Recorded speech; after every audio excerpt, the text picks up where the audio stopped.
It was the day before the Sterling Holt transfer request deadline. I opened the HR portal and saw my own name on an application shipping me 1,000 miles away. The submitter was Logan, my mentor, my boyfriend. A chill shot down my spine, my fingers shook as I speed dialed him. "Oh, Chloe filed that for me," he said lightly.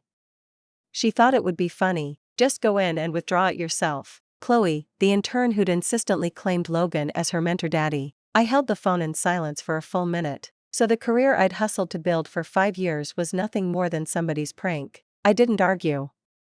I simply packed my things and boarded the flight to Bay City on schedule. Only then did Logan panic. "I told you to cancel it, why didn't you?" "I didn't." When I first saw that my position had been reassigned to the faraway Bay office, I froze at my desk. Logan and I had agreed, this cycle I would stay in marketing under him as his second-in-command. That roadmap had been inked 3 years ago, yet the system now showed me ticketed to Bay. If I hadn't logged in tonight, the window to revoke it would have slammed shut by morning. I drew a slow breath and called him. He answered with the boredom of a man commenting on the weather. "Chloe dared me to test whether you'd notice before the deadline."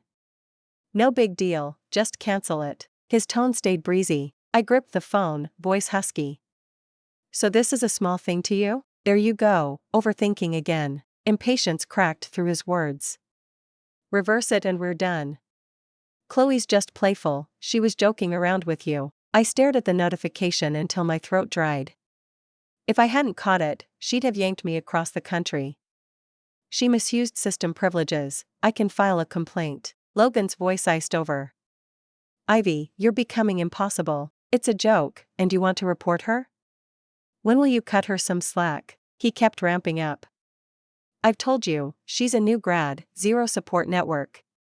I'm her mentor, of course I watch out for her. Go ahead, file the grievance against me too." The line clicked dead. I sat wordless, blood like sludge in my veins. From campus recruiting to Sterling Holt, Logan and I had known each other 7 years, been a couple for 5. He was my boyfriend and my career shepherd. I flashed back to my rookie months, me on the verge of torpedoing a major pitch, him staying up all night redlining my deck, eyes gentle yet focused. I remembered the year-end gala when a drunk exec cornered me. Logan squeezed the man's wrist until he yelped an apology, then draped his coat over my shoulders and softly asked if I'd be his girl. 5 years, I'd grown used to his steady presence. Everyone said we matched like lock and key. We'd even survived the Meet the Parents gauntlet and were scouting venues. Life was supposed to glide forward on cruise control. Yet there I was, cursor hovering over the tiny withdraw button, his phrase looping, "Just a joke," and a deadweight fatigue flooded me. Suddenly I was exhausted. A knock called me back. I looked up, Chloe in the doorway, smiling sweetly. "Ivy," she began, voice cotton soft, "I just finished briefing Logan. He seems really down and asked me out for drinks. May I go?" The request sounded polite, almost deferential, but glee sparkled in her eyes. All year she'd staged this performance, humble on the surface, bitterness tucked underneath, pride leaking through the seams. I studied her, a question pulsing inside. When had Logan changed? How could he favor someone so theatrically fragile? At first he'd found Chloe tiresome, called her flighty, predicted she wouldn't survive internship review. Then came the VIP visit. Logan felled by a stomach attack while I was on a business trip. Word was Chloe sobbed rivers and kept vigil at his bedside for 48 hours straight. After that his frost melted. They grew inseparable. She publicly knighted him her mentor daddy, and office banter crowned me the official consort. Each time the joke floated around I'd go cold. Logan would laugh it off and pinch my cheek. "Ignore them, babe. There's only you." Could he still swear that today? I curved my lips in a thin, mocking smile. Chloe tipped her head. "Ivy, are you upset?" Before I could answer, Logan strode up. "Chloe, didn't I tell you to wait in the conference room?" I wasn't sure I should accept," she murmured, twisting her fingers, eyes wide with pretend anxiety. "So I wanted Ivy's opinion." His expression softened instantly. "If I want your company, why would anyone else's permission matter?" Still, Chloe dipped her chin, a near-invisible smirk tugging her mouth, basking in his defense. Logan turned to me, annoyance flashing. "Chloe already asked your blessing, more courtesy than you've shown. Yet you can't even take a joke." He still believed tampering with my transfer request was harmless horseplay, and I was the one who didn't know how to behave. But, why? Why did I have to accept this kind of joke? I sneered. "Respect me?" For the past 6 months, how many flirtatious little scenes has she acted out with you right under my nose? Are you really blind to them? In front of the whole office, bringing you breakfast every day, writing you cards, hanging on your arm and playing cute, you call that knowing her place? She clung to you, begging to call you her mentor. Doesn't she feel awkward? Everyone else is nauseated watching it. That whole fake act, can't you see through it at all? Chloe's face went white. Her shoulders started to tremble, tears splashing down. Logan's expression sank completely. Ivy, when did you become this aggressive? He let out a sudden laugh, voice dripping sarcasm. With an attitude like yours, forget being the queen, you couldn't even manage exile to the cold palace. It felt as if something sharp had stabbed straight through my chest. A throb of pain spread. I'd never imagined Logan could humiliate me like this. Who did he think he was, an emperor? Cold palace. The implication was clear. Was he actually breaking up with me? I stared at Logan without blinking. His expression wavered. He looked away first, awkwardly. I knew he was remembering the same thing I was. All these years, side by side, each other's support. We'd never once hurt each other. But this time, Logan had truly changed. His heart had swung entirely toward Chloe. Chloe knows how to be considerate, she won't take it to heart. Just apologize to her and we can move past this. That single sentence toppled every ounce of trust and closeness we'd built in 5 years. I shook my head calmly. Not happening. Logan's tone turned icy. Ivy, are you really going to be like this? I blinked, startled. Be like what? Everything he said felt absurd. Suddenly, I had no urge to argue anymore. I've always been like this. When I finished, I turned, slammed the door with a bang. I sat at my cubicle, staring blankly at the HR portal once more. Only 1 hour left. After that hour, my transfer request would be irreversible. I would leave this city I'd lived in so long and head for Bay, but I still didn't cancel it. I just watched the screen quietly for a while, then started searching for everything about the Bay office. Before I knew it, the final deadline arrived. Watching the application status change to locked, I exhaled softly. Turns out, leaving Logan wasn't that terrifying. It even felt light, like a burden lifted. My phone lit up. It was Sophie, firing off furious texts. Ivy. I just ran into your so-called boyfriend, Logan. And that Chloe. With a bunch of people from their department. They're going crazy, daring him to do a shot-for-shot dare with Chloe. Damn, that girl is basically glued to him. Then a video popped in. Shaky clip, dim bar lights. Logan lounges in the center of a booth, tie loosened, smiling. Chloe pressed to his side, cheeks flushed. She ducks her head coyly at the cheers, making no move to pull away. A voice hollers, Logan. House rules. Lose the game, you either pick a lady for a shot-for-shot dare, or you call Morgan right now and make her come get you. Your choice. Yeah, call. Let's see if Morgan will honor that. The crowd is loving it, everyone knows we're fighting. Chloe looks up at him, eyes sparkling with hope. Rowan seems rattled by the noise. He stays silent a few seconds, then pulls out his phone. Chloe's face drains white. On the line, his voice is stiff. I lost my temper earlier, I'm calm now. Come over and apologize to Chloe in person, and I'll pretend tonight never happened. I say nothing. Logan's patience evaporates. Say something. Is lowering your head that hard? Logan, I'll apologize to Chloe the day you drop dead. Fine. Ivy, you've got spine. His fury explodes. Then listen on the phone while I kiss someone else. I hang up instantly. At once Sophie floods me with another clip. The floor is littered with broken glass. Logan smashed his cup. Chloe's voice quavers, tears poised to fall. Logan, let's stop, don't be mad. Who says I'm stopping? Logan jerks his head up, gaze spearing straight toward the camera. He spotted Sophie long ago. Keep filming. Let your dear bestie see exactly who Logan's kissing right now. He seizes Chloe's nape. Amid shocked shouts, he kisses her hard. Watching, my heart still contracts. But the sting flashes and fades. I close the video and go back to work. After a long moment, I text Sophie. Come with me tomorrow to pick up some light clothes. Bay is hot. Logan and I plunge into a full freeze-out. The last thing he messaged before the silence. Did you cancel the transfer request? None of your business. You'll cancel. 5 years together, you can't live without me. Ivy, you will apologize to Chloe. Until you do, don't expect another word from me. I blocked him. 3 days before I left for Bay, Logan's assistant suddenly showed up at my cubicle clutching an engraved invite. Morgan, Logan's hosting a promotion gala tonight. He insists you come. I couldn't think of a polite refusal, so I went. Still, a question nagged. Why would Logan schedule the party right now? The second I stepped into the ballroom, I knew. It was a double celebration. Chloe stood by the entrance, smiling like a blooming peony. When she saw me, she chirped, "Ivy, you're finally here. Come in, Logan and I are co-hosting tonight." She added breezily, "It's the day my full-time offer comes through, so I begged Logan to move his gala over and let me share the spotlight." I was speechless, but I said nothing more. Everyone already assumed we'd broken up. These displays no longer stirred any extra emotion in me. I found a corner table and sat down, planning to slip away quietly. Logan came looking. He paced in front of me, irritation crackling. "Ivy, what are you doing hiding out here?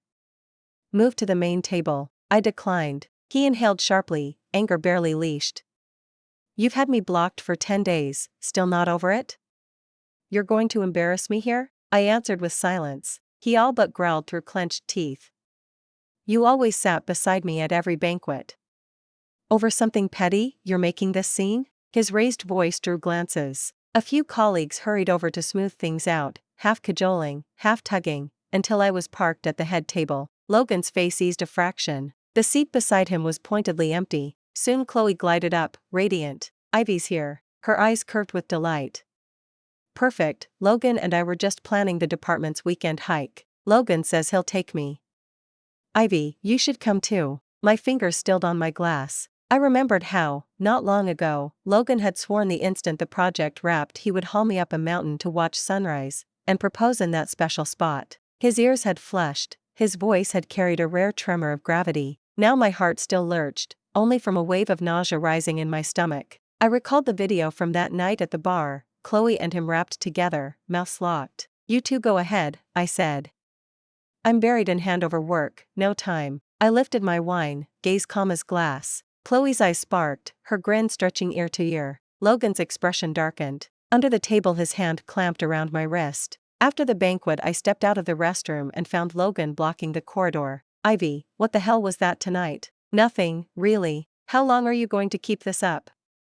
You already cancelled the transfer request. Chloe even said she'd have told you herself that day, if you hadn't found out first.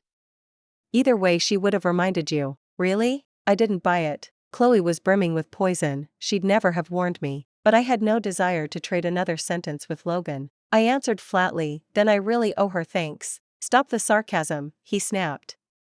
"Tomorrow, 8 a.m., I'm picking you up for the weekend hike. I already promised you." With that he stalked off. 8 o'clock the next morning. I stood at the window and watched the two of them downstairs, geared up and ready. Logan called. I let it drop to voicemail. "Ivy." "Enough drama," he roared up at my building. "If this is how you want it, don't expect me to ever take you anywhere again." He spun on his heel and left with Chloe. All weekend my Instagram feed overflowed with their summit selfies, showing the rookie the ropes. Grit is lesson 1 on the career trail. Steep trails call for a helping hand when the going gets tough. Views from the peak are sweet, but nothing beats the smile beside you. Youth wins. Every post brimmed with likes and loaded comments from coworkers. Wait, he took Chloe instead? What happened to Morgan? Looks like the queen's seat is slipping. Youth is power, huh? Logan's one lucky guy. Go easy on the kid, Logan, don't break her, laugh cry. Sophie fumed, shoving her phone under my nose. That scumbag is doing this on purpose, pure bile. Bile? Inside, I felt nothing. If anything, it struck me as faintly ridiculous. Orientation day arrived. The plane touched down and humid wind slapped my face, carrying a scent utterly foreign to the north. Early morning, while I adjusted to the obnoxiously bright southern sun, Mom rang. Logan showed up at dawn insisting you're still dodging him. What's going on? My heart sank. Damn, I'd meant to ease her into the breakup. Leave it to Logan to scramble the timeline. Mom sounded bewildered. I told him you left yesterday, but he wouldn't believe me and kept trying to rush upstairs. In the background I could hear Logan's frayed voice, "Auntie, don't cover for her. Tell her to quit the theatrics, she knows what today is. Sulking doesn't excuse real responsibilities." Mom tried again. "Logan, she really is gone. I drove her to the airport myself." Yesterday? Airport? His voice cut off, stunned. Why would she go to the airport? Isn't it for the transfer? Mom grew more puzzled. She reported to the Bay office, didn't you know? On the other end, dead silence fell. Only his breathing, suddenly ragged and disbelieving, leaked through, like someone had closed a fist around his throat. I didn't listen any longer. Calmly, I ended the call. My new job had begun. After the first wave of strangeness ebbed, I started to savor the southern breeze, the southern trees, even a lone petal drifting down from a southern branch. People adapt, it's what we do. For years my orbit had circled Logan, now I was a planet on my own, carving unfamiliar streets, step by measured step, toward a brand new life. Then Logan came. He blocked my path in the Bay corridor, eyes bruised and bloodshot. Why? He bit the word out, fighting to keep his lips from trembling. I sighed and stepped around him. He seized my hand with everything he had, voice cracked raw. Just because Chloe played a joke on you, you're doing this to me? Yes. I looked at him the way I had for the last 5 years, only this time the gaze was empty of feeling. Yes, I'm petty, I can't take a joke. I gave Logan the explanation he wanted. His teeth chattered. Ivy, you can't. You know I can't live without you. I only see Chloe as a protege. That kiss in the bar was just face-saving. Posting all those weekend hike photos and flooding Instagram was only to make you jealous. His nose flushed, the words grew hoarser. You're ruthless, one silent stab and I'm finished. Why didn't you withdraw the transfer request? That joke, was it really so unforgivable? I regarded him quietly, then shook my head. Fine, that joke, in itself, wasn't serious. Riley stared, unblinking. I asked, do you remember where I was half a year ago while you and Chloe were at that KTV celebrating the big project? You were in the Sterling Holt lobby, waiting for me, right? Logan was quick. I was wrong, I should have left that place and come to you. I stayed silent a long moment, then peeled his fingers away. Logan, that night Mr. Davis came back. Logan went rigid, worry flooded his face and he pulled me into a crushing hug. He harassed you? I waited downstairs for you. Mr. Davis dragged me into the elevator, stroking my hand again and again, spitting insult after insult. I smiled as I told it, as though it were nothing. He snarled that I was pretending to be pure, that drinking with clients is part of the job. His breath reeked of liquor, my heart reeked of fear. Cameron began to shake. His pupils contracted in waves, his fists clenched and unclenched like a cornered beast. I lifted my chin, eyes lifeless. That night I was terrified, and you? Eyes shut, head on Chloe's shoulder, sleeping like a baby. You missed 11 of my calls. Logan let out a ragged groan and slammed a fist into the wall, teeth bared. I sniffed. But it's okay now. I'm fine, better than ever. This is goodbye. And Ellis to Chloe for me, her joke? I accept it. I love Bay City. I never noticed when Logan left, he didn't push further. A week later a coworker told me Mr. Davis's firm had been disqualified for rule violations. I knew instantly Logan had done it, clever enough to vent his rage and accomplish something at the same time. I didn't dwell on it, my only plan was to enjoy my new job. I flew home for a visit. Outside my parents' gate stood Chloe, waiting for me deliberately. Our eyes locked, the old triumph was gone, replaced by pure jealousy and resentment. Ivy, you win. Logan won't let me anywhere near him anymore. She spat the words. I don't get what he sees in you. Prettier than me? Younger than me? Better at playing cute? She stepped closer, glaring. You beat me at nothing except knowing him longer. Her noise scraped my nerves.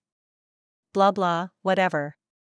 Venmo me $2,000. Chloe blinked, then sneered. So smug. Enjoy Bay City, I'm still in his department. 2,000 miles can birth 1,000 cracks, and I'm right next door. The outcome isn't settled. She was declaring war. I'd heard enough. I turned away. He's yours. Go sleep with him.